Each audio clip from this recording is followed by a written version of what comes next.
শামীমদা, প্রথম প্রশ্নটা হচ্ছে যে মুখ্যমন্ত্রী হলেন, নতুন সরকার এসেছে, মুখ্যমন্ত্রী হলেন শুভেন্দু অধিকারী, আপনার ফার্স্ট রিয়াকশন? প্রথম রিয়াকশন হচ্ছে যে আমি শুভেচ্ছা জানাই।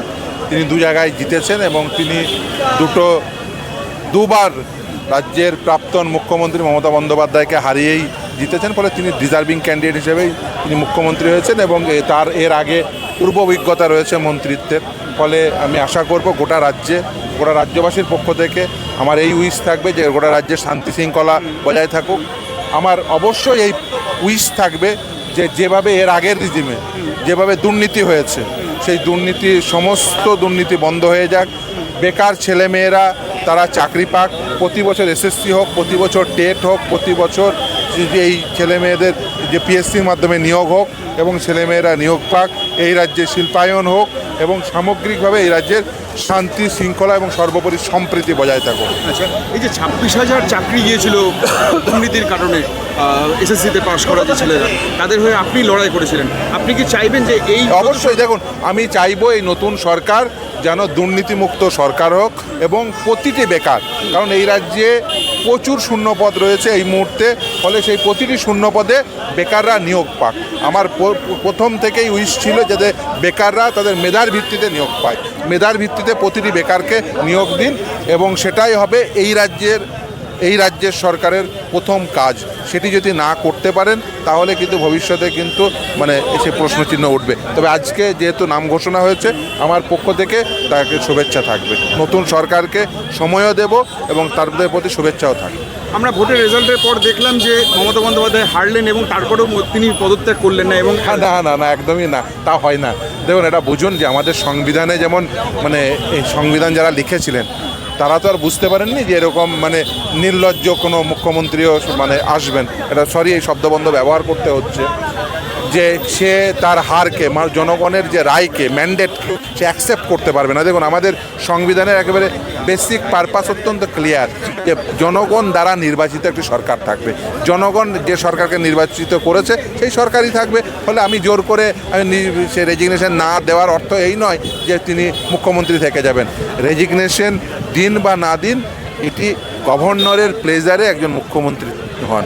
এক্ষেত্রে গভর্নর যেহেতু অলরেডি নোটিশ দিয়ে দিয়েছেন, ফলে আর মুখ্যমন্ত্রীত্বের ওই যে কে আছেন না আছেন ইমমেটেরিয়াল। এখন বর্তমানে রাজ্যের যিনি প্রাক্তন মুখ্যমন্ত্রী, তার দলকে মানুষ হারিয়ে ফেলেছে, তার দলকে মানুষ হারিয়েছেন, তার বিরুদ্ধে ম্যান্ডেট দিয়েছেন। বর্তমান যে সরকার গঠিত হতে চলেছে সেই সরকারকে পক্ষে ম্যান্ডেট দিয়েছেন। আশা করব সেই সরকার জনগণের পক্ষে কাজ করবে। তৃণমূলের হারে পড়া জিনিস দেখা যায় যে তৃণমূলের যারা নেতা মন্ত্রী ছিলেন তারাই তৃণমূলের বিরুদ্ধে মুখ খুলেছেন এবং ম্যাক্সিমাম লোকজন অভিষেক বন্দ্যোপাধ্যায়কে দায়ী করছেন। দেখুন, একটা কথা বলি, তৃণমূল কংগ্রেসকেও একেবারে হৃদয় থেকে আদর্শের ভিত্তিতে দেখে তৃণমূল কংগ্রেস করে না। তৃণমূল কংগ্রেস যে করে সে একেবারে ওই দুটো টাকা কামানোর জন্যই করে, নাহলে পদ পাওয়ার জন্য করে, হয় তার ক্ষমতার জন্য অথবা অর্থের জন্য। টিকিট না পেলে দেখবেন ওদের দল পরিবর্তন করে যায়, তখন ওদের হাঁসফাঁস লাগে, অক্সিজেন কমে যায়।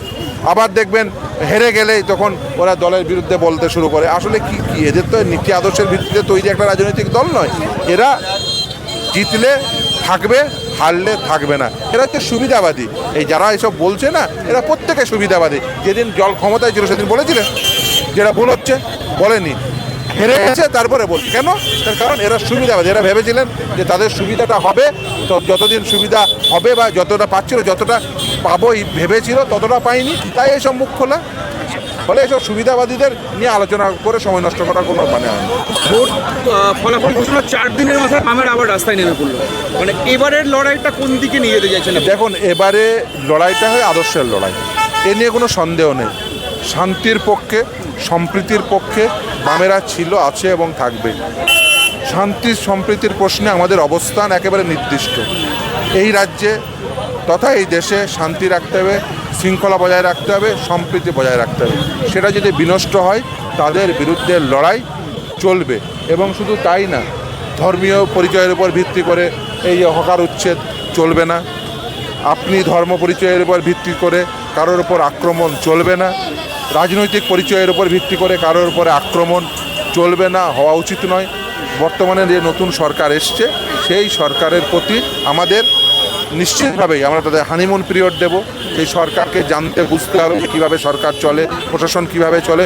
আমরা সেই সময় তাদের নিশ্চিতভাবেই দেব, কিন্তু আমরা চাইব গোটা রাজ্যে যেন শান্তি শৃঙ্খলা সম্প্রীতি বজায় থাকে। লাস্ট কোয়েশ্চেন, আমরা গত ভোটেও দেখেছি না, এই ভোটেও দেখলাম নওশাদ সিদ্দিকীর একটা অদ্ভুত একটা ফ্যান বেস তৈরি হয়েছে। আপনি নিজেও প্রচারে বহুবার গেছেন, অনেক ক্ষেত্রেই আপনি এক মঞ্চে বক্তব্য রেখেছেন।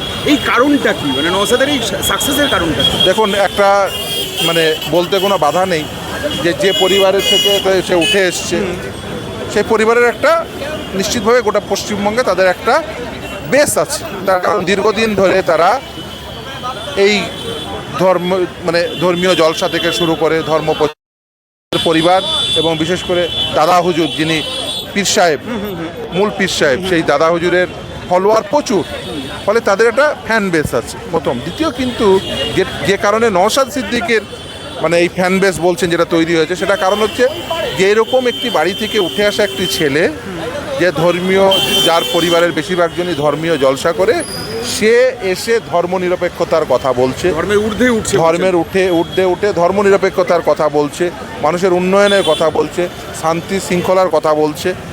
এটা মানুষ পছন্দ করেছে, এবং ইররেসপেক্টিভ অফ এনি রিলিজিয়ান, সে সকলের উন্নয়নের কথা বলছে। সে কিন্তু একটা নির্দিষ্ট গ্রুপের উন্নয়নের কথা বলছে না, সে বলছে যে আমি সকলের জন্য রাজনীতি করতে চাই।